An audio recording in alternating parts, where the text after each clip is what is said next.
বারাকাতু। আজকের এই ভিডিওতে আমরা আলোচনা করব ইসলামের ইতিহাস ও সংস্কৃতি প্রথম পত্র থেকে কিছু গুরুত্বপূর্ণ এমসিকিউ, অর্থাৎ যেগুলো যশোর বোর্ড 2024 সালে এসেছিল। সো আজকের এই প্রশ্নগুলো যদি তুমি একটু ভালো করে সমাধান করো, আশা করছি তুমি বুঝে যাবা যে ইসলামের ইতিহাস ও সংস্কৃতি প্রথম পত্রে কী ধরনের এমসিকিউগুলো আসে এবং সেগুলোর উত্তরগুলো আসলে কীভাবে দিতে হয়। সো এই সম্পর্কে তোমার একটা পূর্ণাঙ্গ ধারণা হবে বলে আমি আশা করছি। তাহলে আমাদের 1 নম্বর যে প্রশ্ন, সেটা হচ্ছে পাক ইসলামী যুগে কাবা গৃহে কয়টি দেবদেবীর মূর্তি ছিল।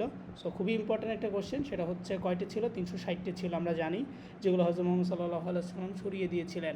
দেন আমাদের 2 নম্বর প্রশ্ন, হিলফুল ফুজুল কখন গঠিত হয়েছিল? হিলফুল ফুজুল গঠিত হয়েছিল হারবুল ফিজার অর্থাৎ ফিজার যুদ্ধের পর।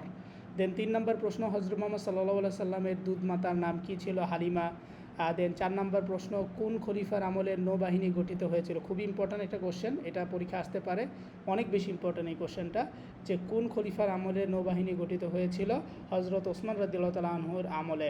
দেন 5 নম্বর প্রশ্ন, সিফিনের যুদ্ধে হজরত আলী রাদিয়াল্লাহু তাআলা আনহু এর প্রতিপক্ষ কে ছিল? হজরত আলী রাদিয়াল্লাহু তাআলা আনহু এর প্রতিপক্ষ ছিলেন মুয়াবিয়া রাদিয়াল্লাহু তাআলা আনহু। দেন আমাদের 6 নম্বর প্রশ্ন, উমাইয়া খেলাফতের রাজধানী কোথায় ছিল? উমাইয়া খেলাফতের রাজধানী হচ্ছে দামেস্কে ছিল, কারণ যখন হজরত মুয়াবিয়া রাদিয়াল্লাহু তাআলা আনহু, যিনি উমাইয়া খেলাফত প্রতিষ্ঠা করেন, তিনি হচ্ছে এইটা কী করেন? তিনি এটা হচ্ছে দামেস্কে স্থানান্তর করেন। দেন আমাদের 7 নম্বর প্রশ্ন, কাকে উমাইয়া বংশের রাজেন্দ্র বলা হয়? অর্থাৎ রাজেন্দ্র বলা হয় আব্দুল মালিককে। কারণ কি? কারণ তার 3 ছেলে পরপর রাজা হয়েছিল, এই জন্য তাকে রাজেন্দ্র বলা হয়।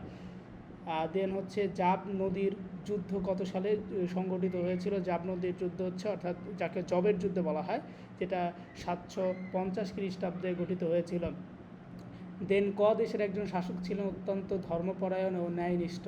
তিনি পূর্ববর্তী শাসকদের বিলাসিতা ত্যাগ করে সরল সরল জীবনযাপন করতেন।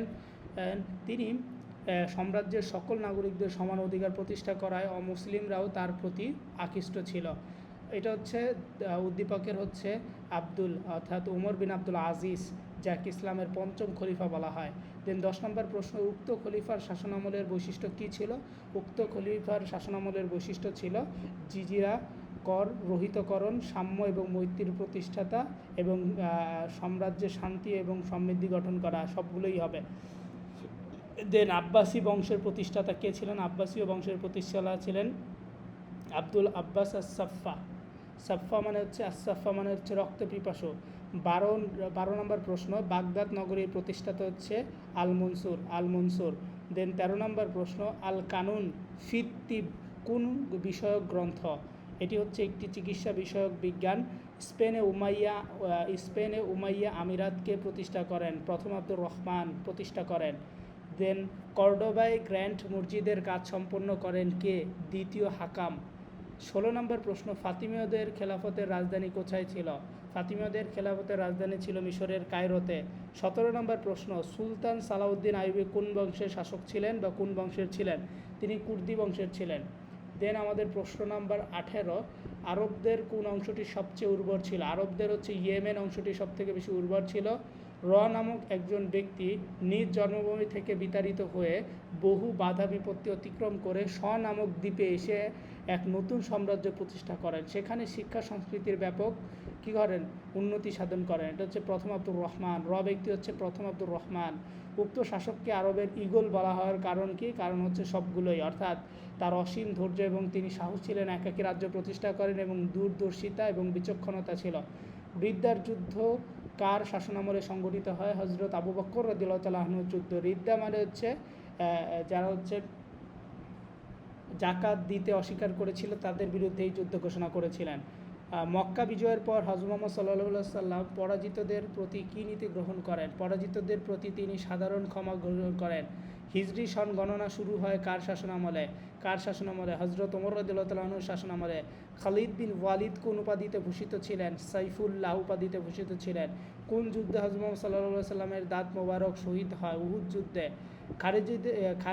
খারিজিদের উদ্ভব ঘটে কোন যুদ্ধের পর? সিফিন যুদ্ধের পর খারিজিদের উদ্ভব ঘটে। বাইতুল হিকমাকে প্রতিষ্ঠা করেন আব্দুল মামুন, অর্থাৎ আল মামুন হচ্ছে এটা প্রতিষ্ঠা করেন। আল আজহার মসজিদকে প্রতিষ্ঠা করেন সেনাপতি জওহর প্রতিষ্ঠা করেন। তৃতীয় ক্রুসেড সংঘটিত হয় কাদের মধ্যে? রিচার্ড এবং সালাউদ্দিনের মধ্যে। আইবু বংশের প্রতিষ্ঠাতা কে ছিলেন? সালাউদ্দিন আইয়ুবী ছিলেন। সো যারা হচ্ছে এই 30টা প্রশ্ন সমাধান করলে আমার সাথে, আশা করছি এই প্রশ্নগুলো যদি তোমার পরীক্ষায় কখনো আসে ইনশাল্লাহ তুমি সমাধান করতে পারবা। সো তোমার কাছে যদি অবশ্যই এই ভিডিওটি ভালো লাগে তাহলে অবশ্যই যেই চ্যানেল থেকে ভিডিওটি দেখছো আমাদের এই চ্যানেলটি একটু সাবস্ক্রাইব করবা এবং প্রতিনিয়ত এই ধরনের ভিডিওগুলো তাহলে তুমি খুব সহজেই পেয়ে যাবা। সো ভালো থাকো, সুস্থ থাকো, দেখা হবে পরবর্তী ভিডিওতে ইনশাআল্লাহ।